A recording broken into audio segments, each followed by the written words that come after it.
And what's happening with my subscribers on this Friday night, man?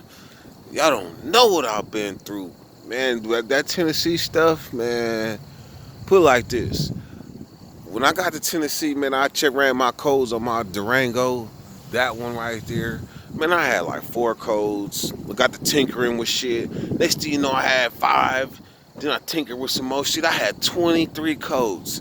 I was already thinking about leaving my pole car on the side of the road, like fuck it. But I woke up one morning and was like, you know what? I'm about to do this shit again. And I changed all the spark plugs, as y'all knew. And then I changed the throttle position sensor. Next thing you know, my shit running like a dream. Man, that's what's up. I think the computer had to relearn some shit. But anyhow, I ain't told no story in a few days, man. And I was kind of missing y'all, man. So this story right here, this story right here is basically like it's pertaining to like people from Sacramento in particular, but people from everywhere, but people from Sacramento in particular. This is about how I learned how to make a penitentiary knife. The first time, because I didn't know, because the situation hadn't presented itself for me to learn. So what happened is this. So I had never, I shoot dice a little bit. I throw my stones a little bit. I go crazy with the dice. So we on a penitentiary. We on a level 4 yard. Level 4 yard. And it's still kind of amazing me that people still shoot dice. I mean, that people shoot dice, period, on a 4 yard. I shot dice at Burbank High School on Florin Road in South Sacramento. That's where I learned how to shoot dice. But anyhow, so we shooting dice on the yard. Now, I'm thinking that the police would trip if they see motherfuckers shooting dice. Man, at this penitentiary, Salinas Valley Level 4, man, them police is not fucking with you. So, therefore, we got a big old crowd around this motherfucking table, and I'm shooting dice. Man, listen, all I had was $4. I had a pack of cigarettes. And I think I asked somebody to borrow that pack of cigarettes so I can get in a dice game. And this is dude he from Inglewood, Tiny Loco.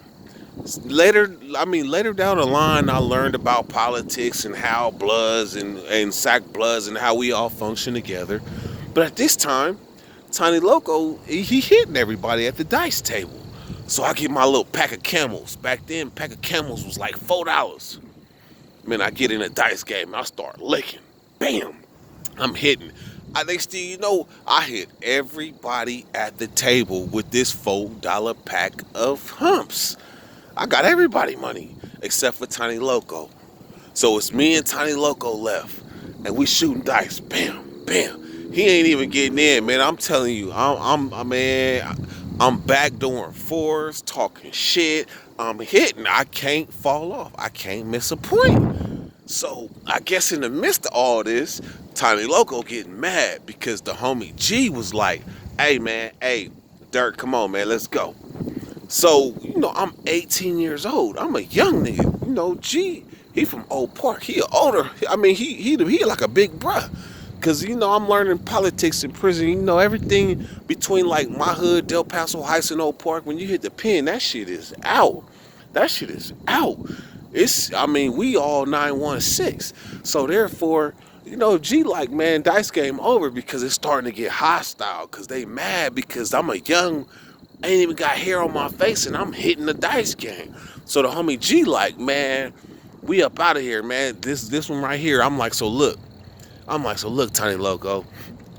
After this one, I'm gonna give you a chance at winning this back, and after that, I'm gone. Cause the homies is like, I gotta go. Man, he didn't even get close to hitting. I took everything else he had. So next thing you know, G and Tiny Loco start having words. I'm like, oh shit. So I'm from Del Paso Heights. G is from Old Park. But it's like, this nigga from Oak Park, this my big bro. He got my motherfucking back. So I gotta listen. And then the homie T from Oak Park. These is Old Park niggas. I'm from the Heights. So whatever shit that I had on the streets, this is this is all fucking me up because it's letting me know how real it is. So next thing you know, niggas get to squaring off at the table. You know, we going around, we flexing, we what's it called? You know, when you you know, you posturing. Niggas is posturing at the table. Next thing you know, nigga, fades is called out. Nigga, I want that fade. I want that fade. I'm like, damn. All this shit started because I wanted to shoot dice with the L.A. dudes. Actually, it was Crips at the table, but it was L.A.bloods. So I'm not knowing about the difference between L.A.bloods and Bloods, and you know, it's sometimes it be personal. I ain't knowing. So at the same, so when I start striking Tony Loco, taking all his money, and he starts, you know, it start getting hostile. I seen how quick it turned bitter. So next thing you know, the homie G, he called out the fade with the nigga Bisco. So what happened is, I guess when we went in from the yard, G caught the fade with Bisco. That nigga G, I mean, I guess he tipped Bisco up, but Bisco had a black eye. I mean, G had a black eye, so I'm looking like, damn, man, this the older big bruh. He done took a fade from me and got a black eye, but he tipped the nigga up. But damn, so how could I hold on to some shit that between my hood and his hood on the streets? That shit is out. But my celly was from Old Park. So when we went in, because the way it goes is like this. When you got morning yard is like from 9 o'clock to like 11.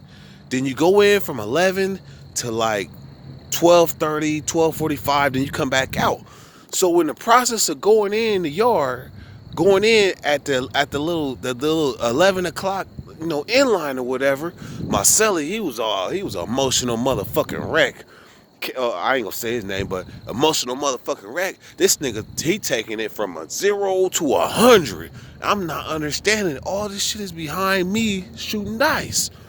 Man, my silly say, look, grab that motherfucking VO5 shampoo bottle. I'm like, grab the shit VO5 shampoo bottle. Oh, he said empty it. So I emptied the shampoo bottle and whatever. You know, it's plastic. So I'm like, okay, here you go.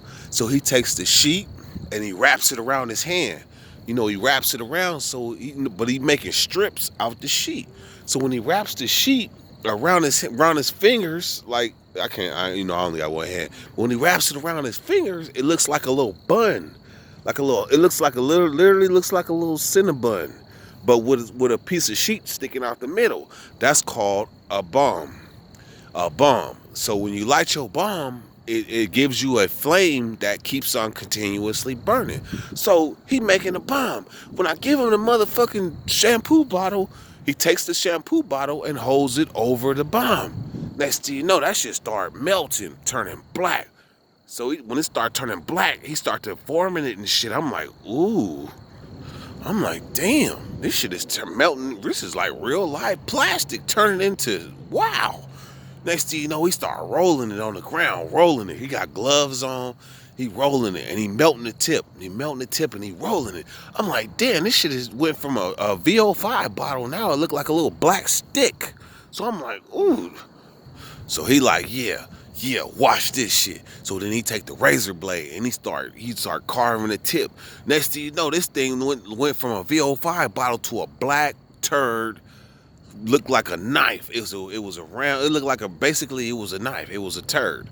So this motherfucker carved it up to where it was pointing, and then he rolled up the mattress and he started stabbing the mattress. I'm like, shit, this shit is real. I'm like, man, what's going on, man? I'm trying to. He like, look, man, you done hit the LA nigga. The LA niggas is about to fight the homies and shit. So next thing you know, when we come out, if them LA niggas want problems, this is what it's gonna be. So I'm like, shit, this shit is real, man. I'm only 18. I don't know about this shit. All I know is I wanted to shoot dice. I didn't know about all this, that it get real, real fast. So my celly make the knife. He finished the knife. He give it to me. He like, this yours. I'm like, damn, man, I'm strapped. I'm like, how am I supposed to hold it? He said, you take this knife and you put it between your ass cheeks. I'm like, put it between my ass cheeks? I'm like, how I'ma hold it? Though it might slip. He said, look, man, we ain't got no time for no games, man. You stick that motherfucker between your ass cheeks and you practice walking.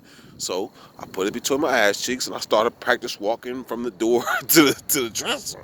So I guess I had a little clutchers or whatever, so the knife didn't fall out. So when we come out to the yard, I guess that's when I got this. That's when I seen G. He had the black eye, and I'm like, you know what? If it calls for stab him up, that's what it's gonna be. Cause motherfuckers is getting black eyes and shit all behind young dirt. So anyhow, we ended up ironing it out because the way it's supposed to go is Bloods ain't really supposed to be getting into it with each other like that in prison.